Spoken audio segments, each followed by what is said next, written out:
What's up guys? I'm here today to break down some super important squatting fundamentals for you. So I've made a few different videos about different types of squats, which are all great in terms of the tactics for a particular style. Like I've got a front squat video or a box squat video or whatever. In this video, I want to give you some overall information so you can start making your own call as to what you're doing when you're squatting. So the general rule I'm about to give you is able to be broken, but it should only be broken by people who have one, followed it for long enough, and two, can identify why they're breaking it. So I'm not going to go into the exceptions to this rule. If you're somebody who needs an exception to the rule, you should be able to figure it out. You should already know it. You should have a coach who can help you, whatever. In general, 99% of the time, this is how you want to break down a squat. Something I see all the time are people mixing the two squat archetypes. And ideally, after seeing this, you won't make that mistake. So, the two squatting archetypes, I'm looking back at the squat bar like it's gonna do it for me. The two squatting archetypes are a high bar, Olympic style squat, and a lower bar, more hip dominant powerlifting style squat. Obviously there's a million variations between, and like I said, you can break these two archetypes in terms of bar position and how you're squatting. But in general, you wanna be following one of these two methods. So, in a high bar position type of squat, and this also includes front squats, because you can't really have a front squat like down here where your rear delts would be on like a low bar powerlifting squat. So this applies to front squats, goblet squats, etc. On a high bar position type squat, you want a fairly vertical torso, lots of knee travel, and lots of abs. So I'm going to demonstrate that right now. So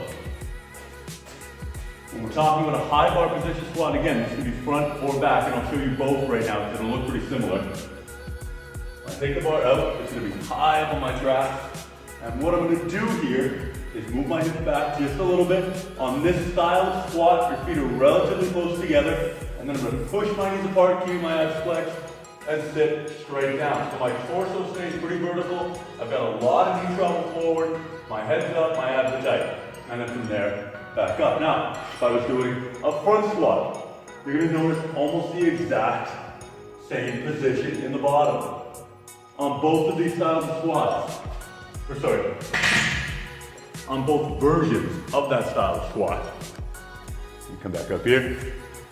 You're looking at a narrow foot position, relatively, so maybe hips or so with your toes out. You're looking for a lot of ab engagement and a vertical torso as your knees come forward to accommodate that. Now, on a lower bar type squat, here's what we're looking at. So, on a lower bar type squat, obviously the bar is lower on my back. My feet are going to be significantly wider, maybe shoulder width or more. I'm going to lower so you can see me a little bit better. Now, what I'm looking for here, I'm going to move my pants up so you can see what my legs are doing. As I am sitting into this, I'm actually going to sit back away. I'm going to lean over, keeping my back straight while I lean over. But I'm going to lean over, sit back into this, and spread my knees. So I end up with my shins relatively vertical, my hips back, and I drive my hips off of that. So, what do we learn? We just learned that in a powerlifting or hip dominant type of squat, you want a wider foot position, you want a forward lean in your torso, but very minimal angle in your shins, and you want to push into your hips. On an Olympic lifting or high bar archetype of squat, you want the opposite. The torso is vertical, and it's the shins that have the angle. Abs are on, feet are narrow. So, when you're breaking down different styles of squats, if you put a bar up high on your back, your feet are probably closer together, and you want your torso vertical. If you're putting the bar lower on your back, wider feet, hips back, shins vertical, with the torso lean, okay? Narrow feet, torso straight, shins lean, wide feet, shins straight, torso lean.